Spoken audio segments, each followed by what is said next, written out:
Hi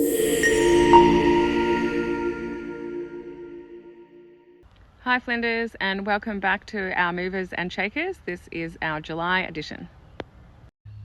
We were particularly privileged this month because we had a visit in Hughenden by the Treasurer of Queensland, David Janetsky. He is also the Energy Minister, so Hughenden is very important to both of his portfolios.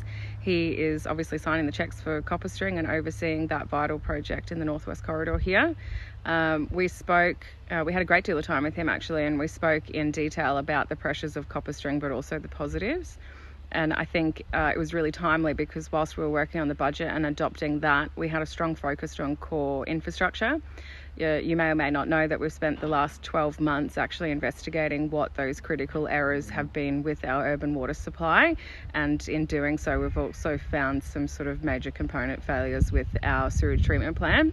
Both investigations have now concluded, and we know that fix is a total of about 35 million. So quite extensive, quite big projects to deliver, but ones that are absolutely necessary, not only to the community that's here now, but also for us to support the CopperString Workers Accommodation Facility, which is the largest for the entire project. So there's a great need for us to get that right and very quickly. So I walked away very positive from the meetings with David Janetsky. He's certainly welcome back here at any stage. He had done his research, he knew a lot about the community, and he was certainly ready with solutions or potential solutions for the issues that we were raising. So we're very grateful for his attendance and we look forward to welcoming him back. In terms of the next stage of CopperString, he had flagged that majority of those works would be occurring around the substation. If you haven't heard or seen any of the CopperString updates, the substation is very, very large. It is the size of 4 Townsville stadiums, and they have purchased the land. They're ready to get cracking on that, and we certainly look forward to that works commencing. Another great topic during the Treasurer's visit was obviously the renewable energy activity that we have in our Shire, and in particular the community benefit framework. There was recent legislation that was passed through the House, which our Deputy Mayor Nikki Flute will speak to later in this video. But Janetsky was very much in favour of what we were potentially pitching in terms of partnerships and frameworks, and he was really supportive of the direction that we were taking there. I think looking at the figures himself and being the Treasurer, he had a great understanding of our budget restraints, and he could see incredible potential for the future by harnessing the developments in our Shire, not only for his energy portfolio but for us and our sustainability as a local government.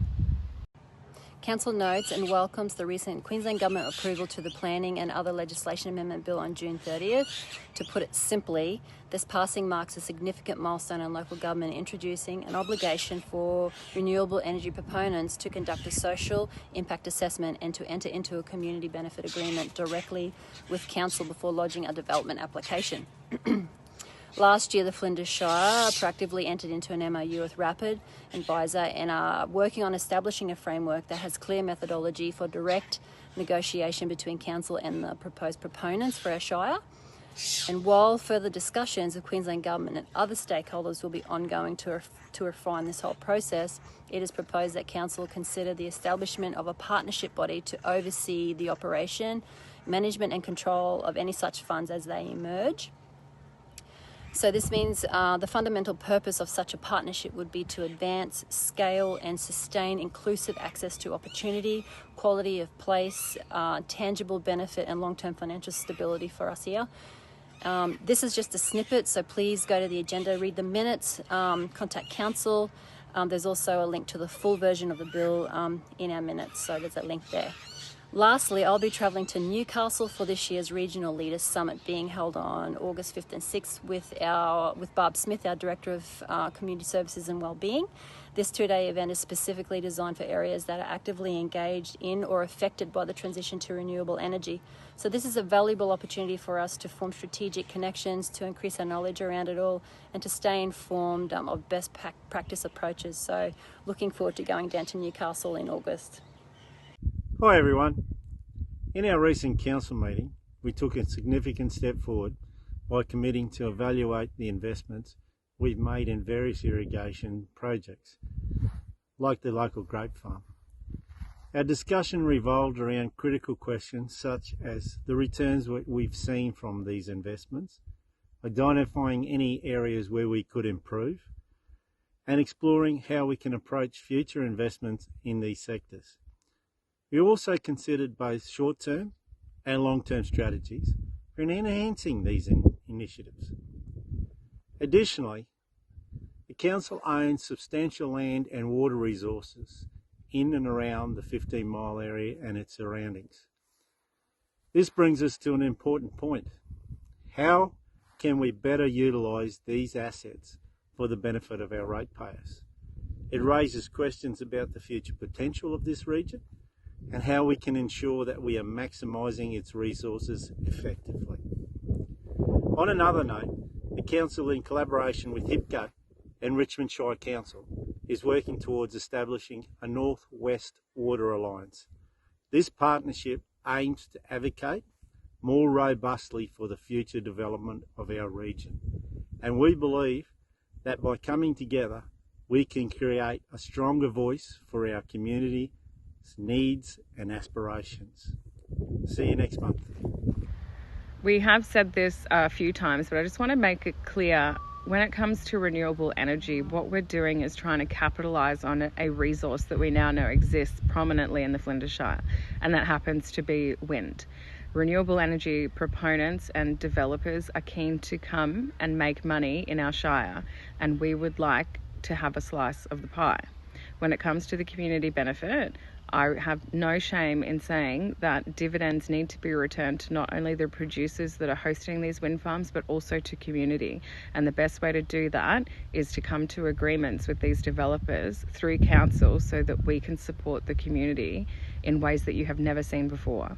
This is a very exciting space to be in, and I'm so glad that I can now call the Treasurer of Queensland not only a friend, but a partner in developing this framework and the sustainability of our finances in the Flinders Shire. It truly is very exciting. There is nothing ideological about it. It is all about the economy. We don't have any green energy or emission targets here. We're not political in any sense. That is for other people to battle out, but we do have a wind resource here, and we have an opportunity to capitalise on it. And I feel like it is a responsibility of not only myself, but your elected members in the council to make sure that we have a seat at the table and we don't miss out on any opportunities that are there for our future. The Flinders Shire Council is excited to announce the creation of a new planning committee, complete with subcommittees for the festival's major elements.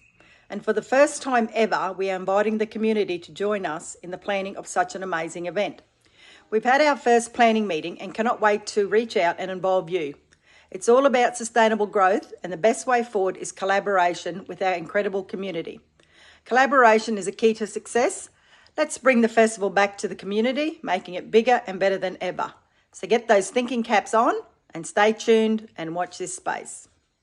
This month has been a particularly busy month for all of the councillors and the Flinders Shire Council staff.